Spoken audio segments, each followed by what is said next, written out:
what makes a great listing? Yeah. Like I mentioned before, understanding your target audience. Because the thing is, with shoe cleaner itself, there's so much competition. You can go ahead and log in right now and kind of search up a shoe cleaner. Um, but the thing is, I'm not targeting moms that want to keep their kids' shoes clean. I'm not targeting people that have boots and are, blue collar workers, or blue collar workers that have to get their boots clean. I'm targeting individuals that collect limited edition sneakers. So Right. my entire listing, my entire bullet points are all catered to those individuals that care about keeping their limited edition sneakers clean. And you'll see that from the pictures, the listing page, and everything like that. So now I'm able to offer a more premium type of price because I'm offering a more quote unquote premium type of product, because I took all that into consideration before I went ahead and picked what type of things are going to be in the actual product itself. Okay, so you're looking at shoe cleaner and you niche down to someone that you understand, right? Correct. But that also reduces the size of the market. How do you now? So you choose this big niche. You go down to someone on collecting shoes. You go down to someone that want to keep their shoes at like a certain quality or certain state. How do you estimate the size of that niche? How do you take that plunge? Because if let's say I want to make shoe cleaner, I want to sell something to clean shoes, and I want to make sure I don't lose my money. My initial thought, okay, or not my personally, but like the typical person who just want to start an FBA business. Like, okay, if I target all of the United States, all the people want to clean shoes, you're talking about a market of hundreds of millions of dollars, right? What gives you the enough information, an impression, or the guarantee or the estimate that you haven't niched down too much? Yeah, I mean, you can. There might be some data sets out there, but you really never know, especially as a small time Amazon FBA seller that's just getting started out. You probably don't have access to all that information up front.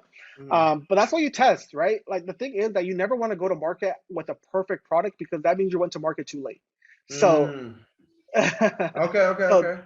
So it's just like YouTube, right? It's like when people watch videos, like maybe they're interested in investing, but now maybe investing is a big old thing. Like they can learn anything. But now maybe I'm interested in crypto. Okay, now in crypto, there's so many different types of coins. Okay, I'm only interested in large cap coins, right? Oh, maybe now I'm only talking about Ethereum. Okay, now I'm only talking to people that I love Ethereum. But now there's so many small cap coins that, trigger off of Ethereum, right? So maybe now I want to go ahead and get into that market. So I think niching down is the perfect thing, because you can always niche back up to get more people to go ahead and shop. Okay. But so guys who are watching this, I am actually learning from this gentleman as well, right? Like I've been in e-commerce for a while. As I said, I've done some FBA retail. I tried one private label product like 2 or 3 years ago, but because I travel so much, I never really got into it. I did an interview with a gentleman about a year ago that did, I think, 1.2 million in sales with a private label product in a year. And that got me interested in this part of e-commerce. So when I was looking at what you were doing, I was like, huh. And you are a lot younger than that other dude. The other dude is about 40, about my age.